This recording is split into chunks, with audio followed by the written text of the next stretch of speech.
Good morning, good afternoon, good evening, or it's 2 a.m. Go to bed already. This is Eagle Eyes on Tech.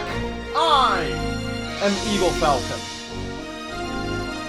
Hour 2 of our catch-up show here. And unfortunately, I haven't even gotten to the halfway point yet, so we're going to need to pick up the pace just a little bit. Maybe we'll work out, who knows. If not, there's always next week. But in any case, the Apple rumors are flooding the pipeline like you wouldn't believe. Most of it is surrounding the 2016 MacBook Pro. This is a laptop that currently is very much outdated. I believe it's either on Haswell or Broadwell right now. I think it's actually still on Haswell. So it hasn't even touched Skylake yet. And there's already rumors that they're skipping another generation and waiting for Tabby Lake, which is coming out later this year. There's all sorts of other rumors, such as the replacement of the function keys with an OLED touchscreen, very close to what HP did way back in the day, with a touch-sensitive bar. Granted, when HP did it, it was only one icon per button. It didn't change. The OLED bar could be very interesting, but it's very, very unlike Apple. Apple's usually not one to do that. But everyone's saying that there's going to be AMD Radeon graphics in it. That's not too surprising. AMD's right now the cheap bidder. And Apple stopped caring about performance quite some time ago, thinking that Intel graphic cards are good enough, but, you know, that's my inner enthusiast being rather bitter about the whole thing. DDR4 RAM, obviously. That comes with Skylake. Naturally would have it. Longer battery life. And the big thing is that it would be yet another computer to have all USB Type-C ports. Ditching Thunderbolt, ditching the Thunderbolt port, ditching the power ports, all that jazz. So now, if you want to be able to use your normal standardized devices, you will need an octopus of dongles sticking out of both sides of your laptop. This is again a move that I don't think the tech world is ready for. Every PC currently that is making the move towards USB Type-C, which oddly enough puts in the extra functionality to make them Thunderbolt ports as well. I don't know if Apple is doing that or not. I would tend to lead more towards would be doing that, because they care about having an obscure port a lot more than performance or usability. But now here's the thing. For those who are hoping that the new MacBook Pro is going to be the dawn of a new era where Apple once again creates a nice, slim, sleek, high-performance laptop, get real. That's not happening. How do I know it's not happening? Well, I predicted it earlier this year. I predicted at the beginning of this year that the MacBook Pro would ditch performance in favor of switching to all USB Type-Cs. USB Type-C as a charging port can only handle 100 watts.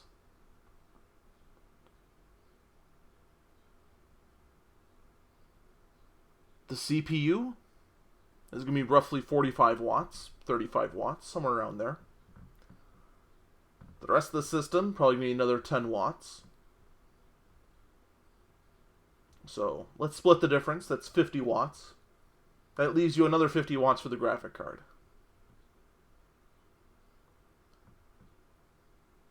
50 watts for graphic card performance. Well, that doesn't get you much. Even in the giant push for performance per watt, that might get you something on the NVIDIA side. Radeon, on the other hand, they're not there now. Not even close. 50 watt GPU, that's going to be able to play a movie at a whole 1080p. It's going to be barely be able to handle their Retina display that they put in. Now, maybe the new generation that's coming out will be able to handle it. There's very little information right now as far as what the performance per watt is on these Radeon cards. That's going to be an important thing to know. If they can get close to what Pascal can push out, then maybe 50 watts you can actually start playing some games on it. Maybe even actually do some actual professional rendering work. Maybe.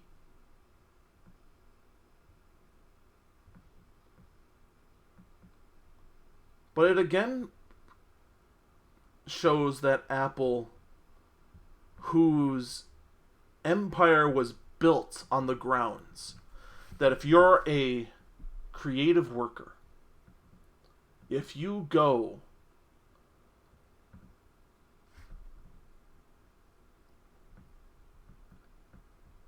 and actually make movies, photo editing, any of that sort of stuff. I mean, Lord knows, Apple used to be the... Pixar relied on Apple for high-performance computers.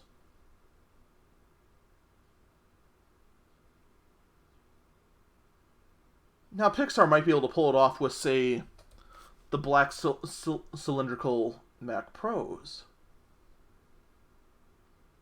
But the laptops? No. They're not going to touch it. It's a joke.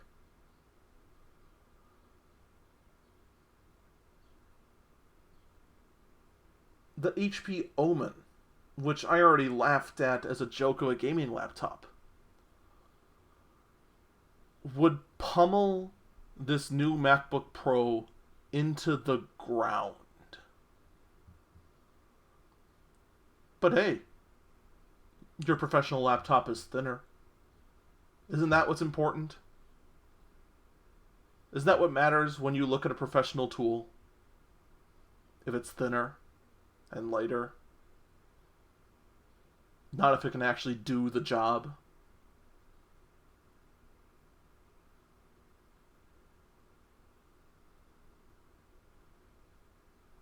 Disappointed, Apple. But then again, I'm being disappointed at something that's not even out yet. Now, the rumor mill says that this new laptop is either going to be announced next week at WWDC. Actually, wait, is it next week? I think it's the week after that WWDC is. It's either going to come out then, or a lot more rumors are saying that it's going to come out towards the end of the year. Which is why some people suspect that it's going to take Kaby Lake, not Skylake, as its internal CPU.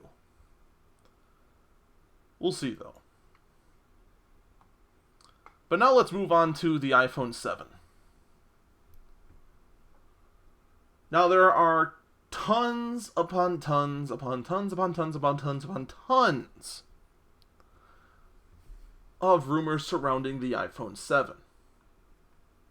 But here's the rundown on them. No headphone jack is all but confirmed, for starters. There's going to be dual camera lenses for the iPhone 7 Plus. is a possible smart connector for the iPhone 7 Plus. That could be very interesting. The physical design, however, it sounds like it's going to be very similar or exactly the same to the 6S.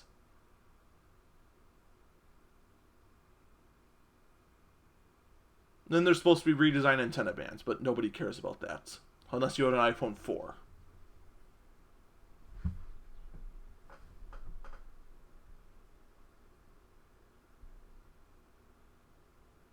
So the iPhone for the longest time stuck to a similar TikTok layout that Intel did. What this meant was that on the tick, it would be a redesign. On the talk, it would be refining the redesign. And they pretty much stuck to that. iPhone 4, that's your tick. iPhone 4S, that's your talk. And they kept going tick tock down the road until we're now at iPhone 7.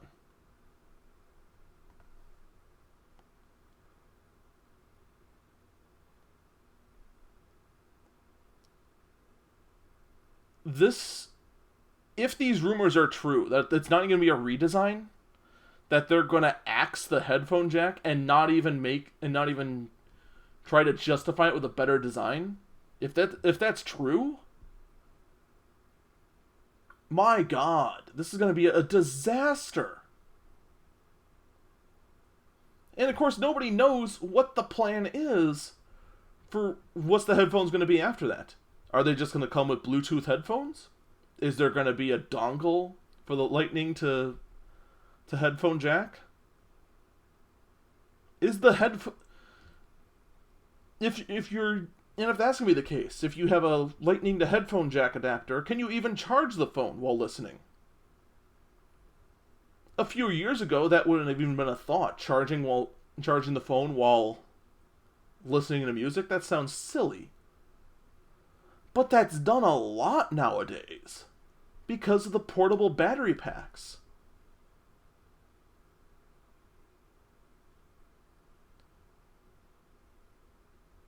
But again, this is all rumor. It's all speculation. Nobody knows what's going to happen.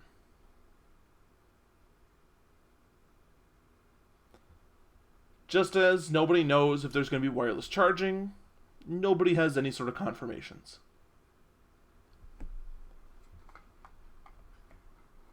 So, we just needed to get that out of there because, oh my God,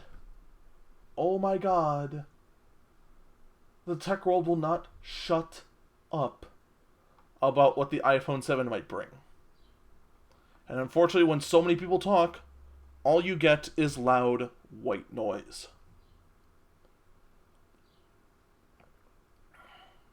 I need something silly to get us distracted. Oh, here we go. So here we have Google's Project Magenta. It is a machine, quote unquote. It's more of a program, a software bot, an AI, that its sole purpose in life is to try and create art.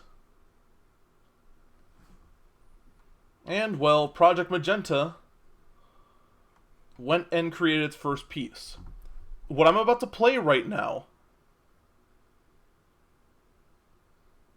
is the music that Project Magenta has put out.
Alright, that's enough of that. So, it's cute and all. Not the catchiest tune in the world. But it's one that... the only thing a human did was add the drums. That's it. Everything else was done by a machine. So no. Project Magenta is not going to replace Lady Gaga anytime soon. I mean, Lord knows. This could be a cute little thing to add to, say, like a garage band. The program, not an actual garage band. For someone to quickly jot up and just quickly make some quick background music. Not have to worry about hiring a musician at all. Not to be confused with a magician. It's interesting, to say the least. We'll see how that goes down. It was just a cute little thing I found. That just made you go, huh.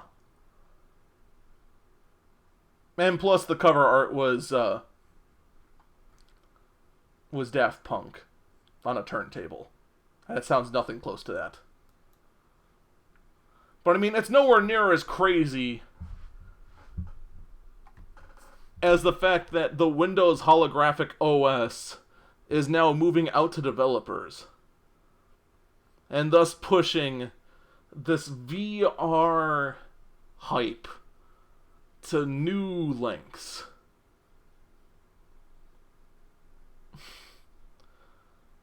Oh boy. So this is the first of our Computex news. This was announced in Thailand. Holographic OS is basically Windows for VR headsets. Headsets that are standalone, not requiring a separate computer. So this is the sort of thing they kind of showed off with their HoloLens, that you could just take your hand and just like drag up from a table and bring up a menu of things to bring up, or just say like show me the news, and then like a digital newspaper would appear in midair. That sort of thing. At first, it seemed like kind of a pipe dream that Microsoft put out. God, what was it? Like a year or two ago now? I think it was last year that they put it out. And at first I was like, oh man, that's so cool. And then I started thinking about it, just like, this is never going to come to reality, is it? This is just something to grab everyone's attention right off the bat, because Microsoft was kind of in the hole. And here it is. It's becoming real. And this thing just ends up being yet another mark in the book of signs we have entered the future. I mean, good lord. The self-driving car, now literally a virtual reality computer in glasses. It's gonna happen. We're in the future now. I don't know, what even comes after that? What comes after the self-driving car and virtual reality glasses? I'm not even sure. I mean, besides the flying cars that the Jetsons have, and your own personal butler robot that talks sass back at you. It's crazy. This world is crazy. And of course, nobody knows how much it costs. I guarantee you I'm not going to afford it anytime soon. You're probably not going to afford it anytime soon.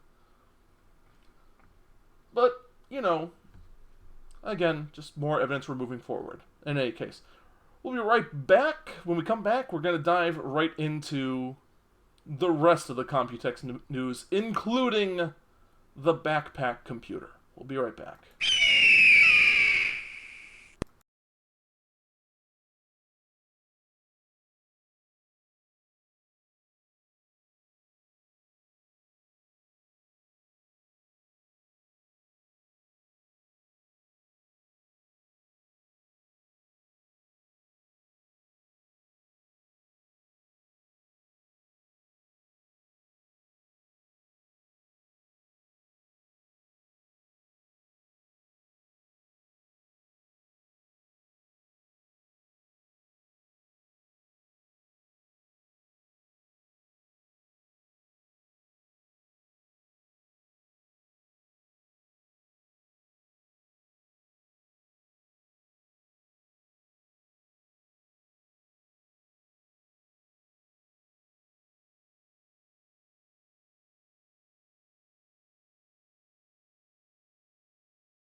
Welcome back, Eagle Eyes on Tech. I am Eagle Falcon. So, remember back when MSI was almost irrelevant?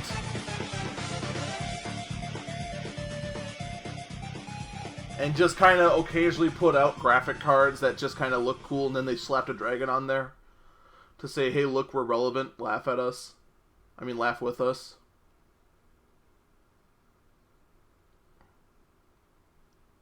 Well, MSI took it to the next level. I'd like you to behold the computer backpack. This is a computer case, a standard ATX case that you can build a computer into. And then you can wear it with this computer on your back, which you better have put an SSD in there. Because Lord knows, if you try to walk around with this thing bouncing and there's no SSD in there, that you have a standard moving hard drive, your hard drive is going to die pretty quick. So what's the purpose of this thing? This thing is supposed to be for VR. That you build a high-end gaming computer in this thing, and the only cord you have dangling off you is the power cord.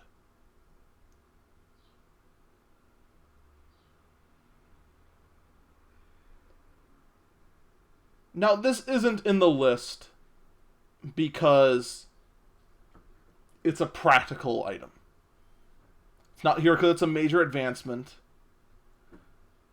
It is one of those items that I put in because this is the silliest, most hilarious thing I have heard of all day. Come on. Who greenlit this? Who woke up in the morning and decided, yes, we need this. We need a freaking desktop computer on our freaking backs. Good Lord, why? I mean, my desktop weighs 50 pounds. I mean, this wouldn't be as bad. This would probably be about 30 pounds, but still. Who decided this was a good idea? It just... I don't even... But there's another reason this is first. For those who don't know what Computex is, this is what Computex is. The silliest, most impractical computer ideas hitting the stage, getting the spotlight, so that we can all look at it with a brow raised and just go, why? Why is this a real thing? It's like an Onion article came to life. Now, they didn't announce pricing, but I'm willing to bet it's going to be about a $200 case. Which then after you fit a VR rig in it, you're talking about a $1,000 computer. That's just my rough guess. I base this on nothing other than my own large computer brain. But let's move on to more nonsense from the world of Computex. So here's one that started off as a Kickstarter. It's a mechanical keyboard that on its face looks fairly normal, customizable to a point like most mechanical keyboards. This one in particular uses a type of mechanism that uses light to determine whether the key's been hit or not. That light has to make contact with a sensor when the key is pressed. I think the thought process here is that it becomes a quiet mechanical keyboard. I don't know how well that would work, but that's not the weird thing with this one. The weird thing is that on the hardware level, this thing will map certain buttons to game controller APIs. This means that if you can take this keyboard, hook it up to an Xbox One, and be able to game as though you were on a PC.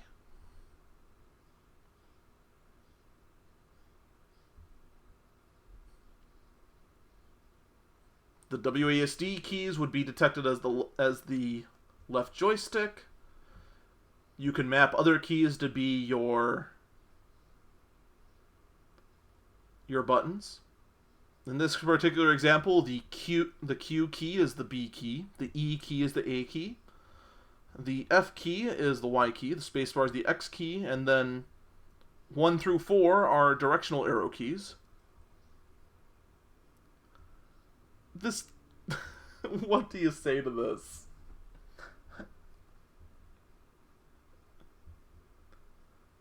Now keep in mind, this is so that you can just control the game with a keyboard. Not that you can type out on a keyboard when hooking it up to your Xbox or whatever.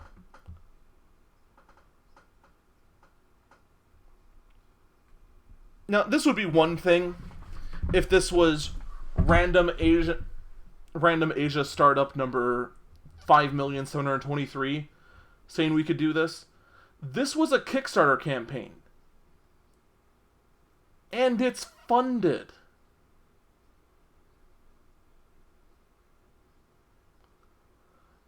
There were enough people that wanted this that it's funded, and it's gonna happen. It's gonna be a real thing. Not vaporware at a conference. It's a real thing. Oh, I need some sanity. Is there some sanity? Obviously not, because I have the same article twice. Well, we can move on to this next one, which shows that there is no sanity. So, naturally at Computex, people have to show off their new version of the graphic cards. The GTX 1080 and 1070 were both announced before Computex started. So now at Computex, everyone can now show off their custom designs. So naturally, MSI went and made the dumbest design for a graphic card. Now let me be clear on a few things. I find nothing wrong with a water-cooled graphic card. The only problem with that is that you now have to build the computer around the graphic card.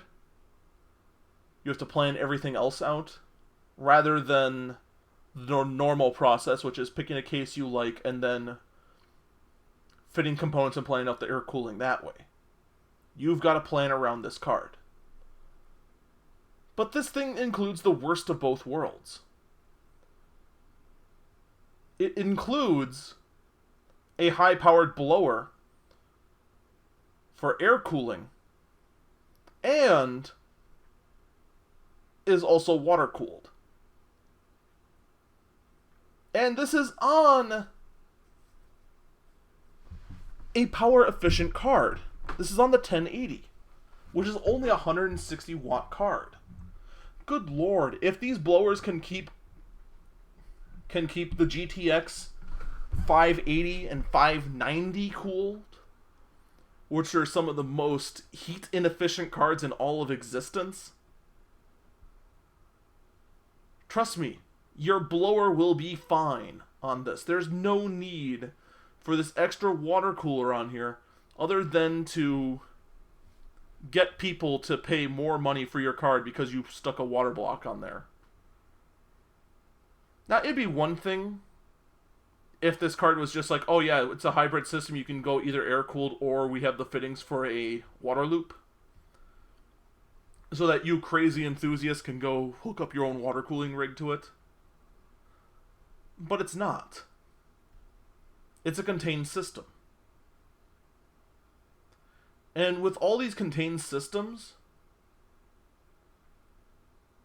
it's going to really start putting a lot of stress on case designers to put more of these 90-watt fan fittings. So that you can have 1.5 million of these silly radiators hooked up all over the place. Not to mention the hose management of trying to figure out how to get all these, because it's going to be a pain in the butt to replace these hoses with something longer. I don't know. It's just a trend I don't like. I really don't. If you want to water cool, just look up a guide and do it yourself. These sort of hybrid designs are just, ugh, they're gross.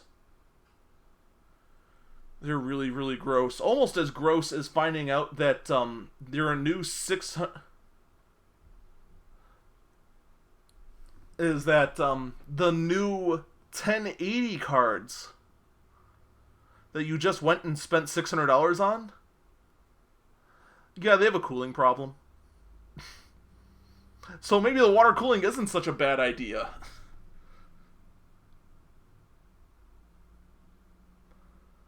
But yeah, these cards that all just went out, that every single enthusiast just had to have, except for me, because, you know, I'm stingy with my money. And also I can't afford it. They had a fan problem. Spinning up and down sporadically. Running hot. And yeah, it's just kind of one of those things that... It's a software problem that should have never gotten past any stage. Like, it's noticeable.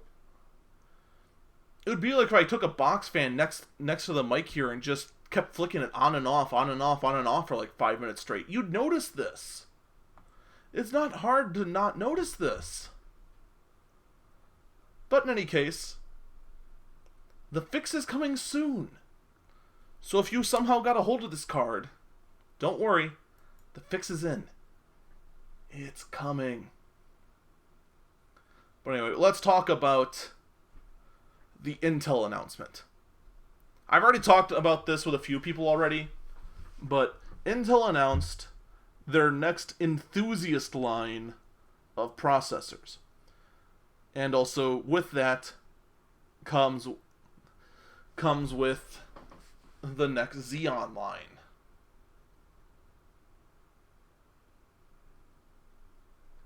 So what does it mean? Well, we have a new top tier gaming CPU. And that's the Core i7 6950X Black. It's another Black Edition card. Or chip, I should say. Talking about graphic cards so much, I keep using the word card when I'm talking about a chip. This is on Broadwell E. The E, of course, meaning the enthusiast. And it's pretty normal that the enthusiast line would be on the name from a generation back. That's not all that abnormal. So what do we got here? We've got 10 cores of gaming CPU performance.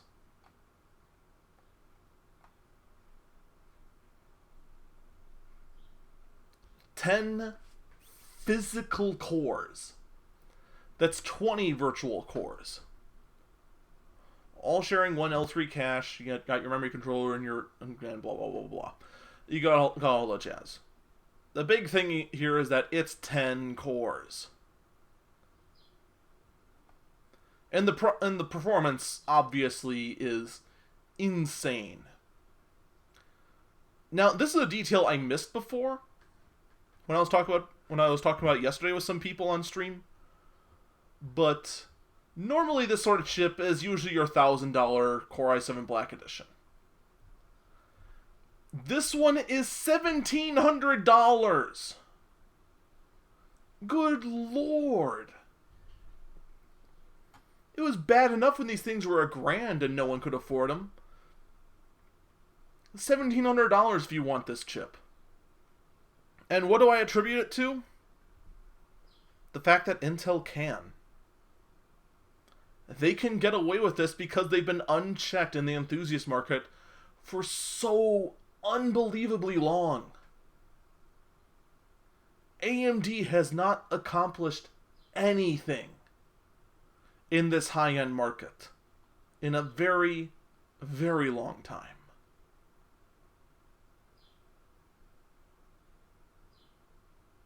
And that's why when Intel goes and says we have the newest top dog, and their competition has nothing that can even glance at it, let alone touch it, they're going to go ahead and say, fine, give us even more. And part of me goes, well, don't worry, AMD has the Zen architecture coming out, that might put them on top. Except they've already announced that they have no intention on even touching the high-end market. AMD's already given up this fight. And this is the end result. $1,700 processors. That's a shame. I could use 10 cores here. A couple cores for streaming, few more cores for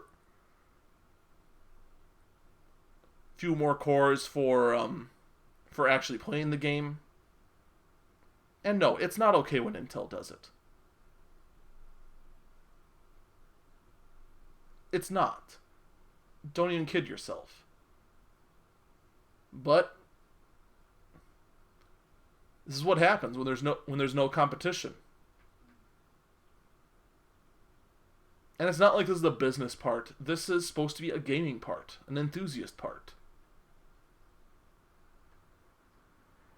It's disappointing is what it is. But let's move on to a happier subject, shall we? So now the next question becomes, with Broadwell E coming out, are there any Xeons to go with it? And yes, there are. So the Xeons, if you don't know, the Intel Xeon line is what servers use. They are also used in super high-end workstations. Now, there are also lower-end Xeons that are called the E3 series that are used in mainstream mainstream workstations. But these are the E5s. These are in high-end workstations and mid to high-end servers. So, what do the new Xeons bring? They start at the very lowest end, 6 cores and 6 threads. There are also some versions that are quad core at the low end. And they climb all the way up at the absolute highest end at 22 cores and 44 threads. Now, most E5 boards have the option for 2 processors. Like my rig here. You can fit 2 processors into them. So that means you could have a workstation with 44 cores. 44 processing cores. Granted, these cores would only be at 2.2 gigahertz. But still, combine that with the new Turbo Boost technology that this generation of processor introduces, you're talking close to 4 gigahertz on this. Now, these prices are stupid high. Stupid high. like, you're talking, it doesn't take long to get over $1,000. But, you know, that's what happens when you're in the business market. The businesses have the money to shell out, and they will shell out for this kind of performance. They need this kind of performance. Now, there is one that kind of stands out to me as kind of the oddball in the group. Right here, 2696 processor here, which is a 22-core part and 2.1 gigahertz for $2,300. Compare that to the top dog, which is the 2699, and that's a 22-core part as well, but that's at 2.2 gigahertz. Why is 100 more megahertz worth $2,000 more dollars? That's crazy. That's crazy. Granted, the higher end one, or the higher costing one is 5 watts more efficient, but come on, who did this? That's a typo, right? It has to be. That has to be the only explanation. But in any case, that is what is capable out there. So, you know, if you want to go out and price a rig that you'll never be able to build, go ahead, find a workstation board that's going to take the 2011 version 3 socket, which is what this would be on. Or maybe it would be the V4 socket. I'm not sure yet, because the motherboards haven't come out for it yet. Then start planning your rig around that using $4,000 processors. And then go start a Kickstarter for it and see what happens. Anyway, we got a lot more Computex madness to go through and very little time to do it. I'll be right back.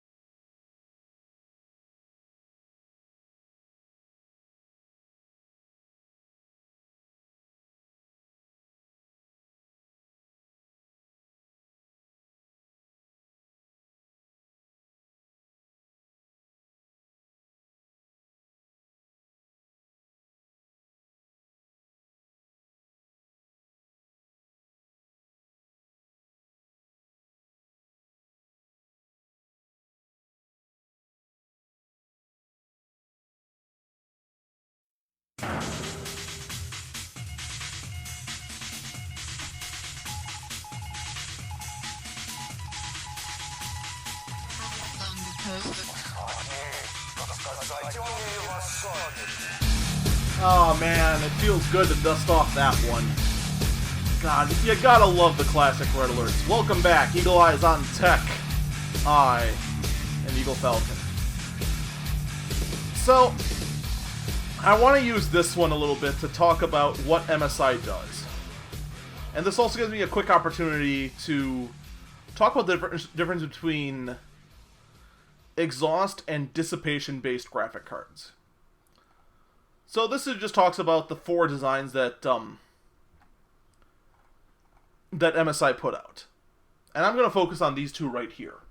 There's one that looks really slick with some red accents,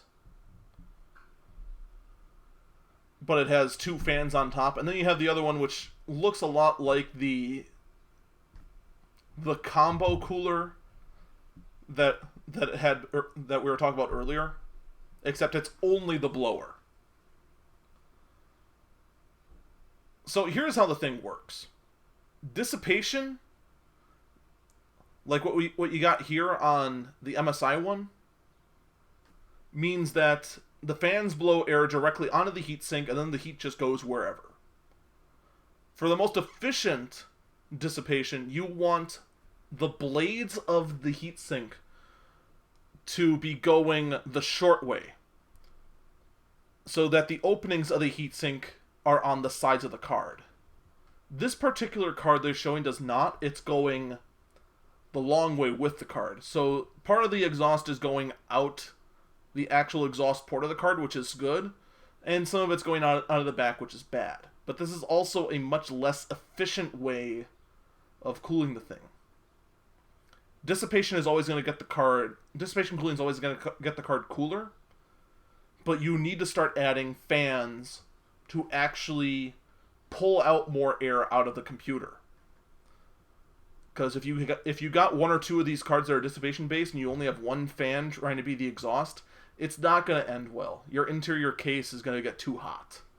The blowers, on the other hand, you can stick this in anything. Like my rig currently, because it's originally a Dell part, it's originally a Dell computer, so I can't customize the cooling at all on it. So the card I have in there's a blower type, so it just sucks in air and just blows all of the air out through the exhaust port in the back. And that's good. It doesn't affect the interior case at all. This is one question I get all the blasted time. What's the difference? And that's really what it boils down to. You can use these sort of dissipation builds where it's just a metric ton of fans on top of a graphic card. But if you do, definitely make sure you have some extra fans. And if you got a case that's got slots for fans on top, use them. By all means, definitely put some fans on the top of the case. Suck that exhaust right out through the top. And you'll have a happy, cool case. Alright, that's enough of that. Let's move on to MSI's motherboards that were put out. Yeah, so MSI put out a ton of new boards. Some of them using the X99A workstation chipset, which they still are not saying whether it's a new socket for the new processor or not. But that is going to be the new chipset name for the Broadwell E parts.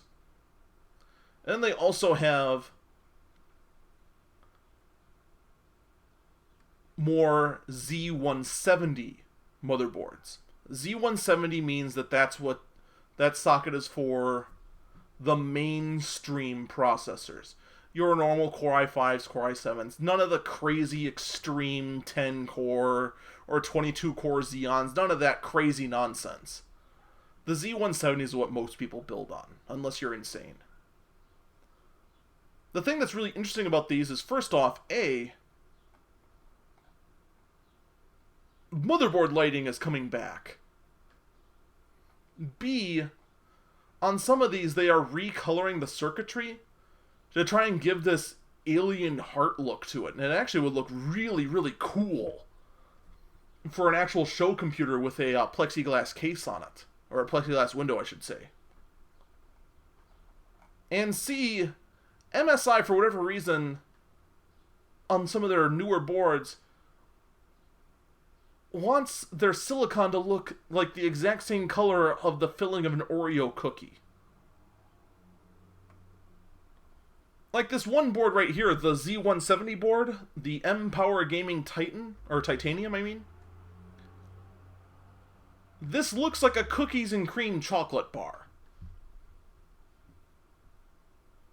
I'm not even kidding, it does. With just its black MOSFETs and everything, it looks like the chocolate chips. This cream-colored silicon on here. It comes off as... It's definitely eye-catching. But still... I guess that's what we're going with. Okay. Whatever floats your boat.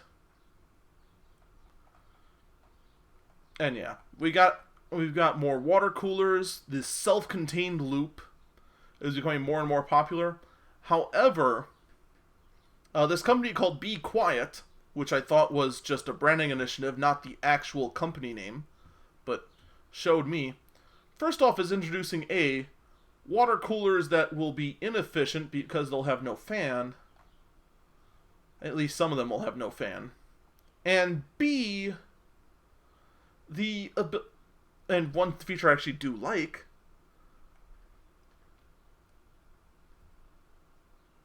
a or I'm not even sure what you call it, a plug, I would call, that's a better word, a plug that would allow you to monitor how much coolant is actually in it. On one hand, this creates a very vulnerable spot that can be used for leaks. And that's bad. But you can add more to it as some of it may evaporate or start corroding or monitor what's going on. And that's good. It's going to be kind of one of those things that it's kind of in between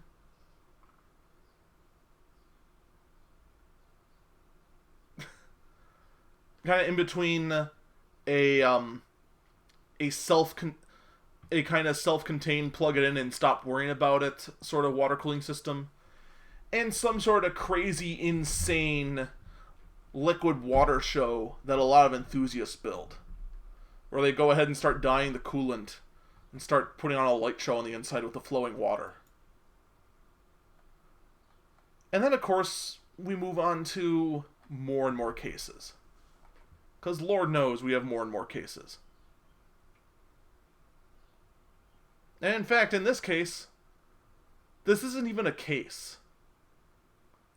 This is a bare bones system.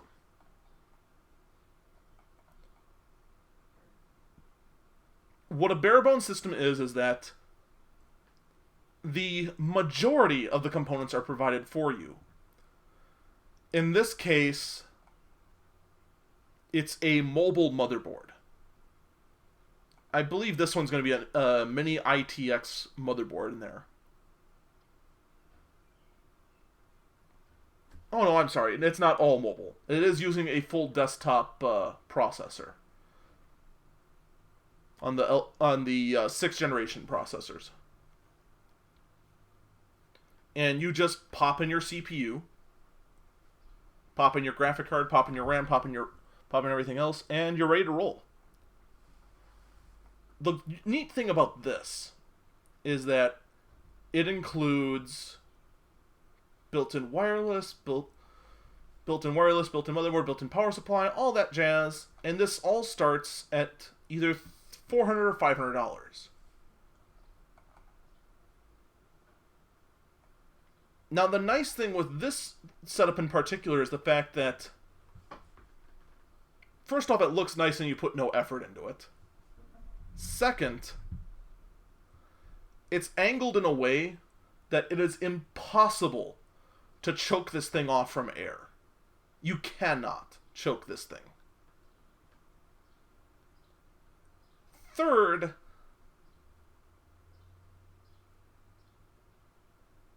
I'm not even sure what third is. This is a really cool little setup here. And it's one that is literally foolproof. Anyone can figure this out, whether they know how to build a computer or not. I mean, the only way you could really screw this up is by, like, pressing your thumb into the pins for the socket, or doing something crazy like that. But, you know, it's a small form factor computer, and you can stick any graphic card you want in there. It's going to be nice stuff. Very nice. Though not as nice as this strange showboat computer case. Again, from the world of, why, Computex? Why? Why did you bring me this? We have a wall-mounted plexiglass computer case, complete with a riser card, so that you can show off literally everything. I don't even know what else there is to say about this. It's just a sheet of metal. You mount your motherboard on there. You can mount your radiator off to the side. It's got a riser card so that the graphic card sits parallel with the motherboard. And you mount this on your wall.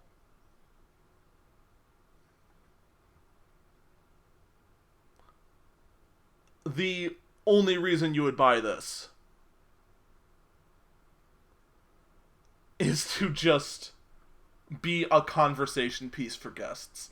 That is the only reason you do this. This is silly. It's just too silly.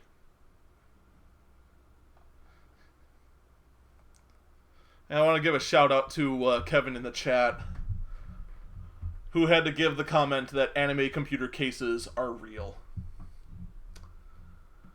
That does come off kind of anime-esque. But in any case, this is going to be our last one for the day. Gigabyte shows off their new motherboards and bricks. So their new motherboards, nothing to go home about. They have two motherboards here. Both of them are on the new X99 platform. All that wonderful jazz. And they're trying to mimic Asus and their Sabertooth line. The more fascinating thing, and unfortunately this article has lied to me and doesn't have a single picture of them, are the new Bricks. Bricks is a line that Gigabyte puts out, and what it is, it looks like a Mac Mini. Or in some cases, two Mac Minis stacked on top of each other.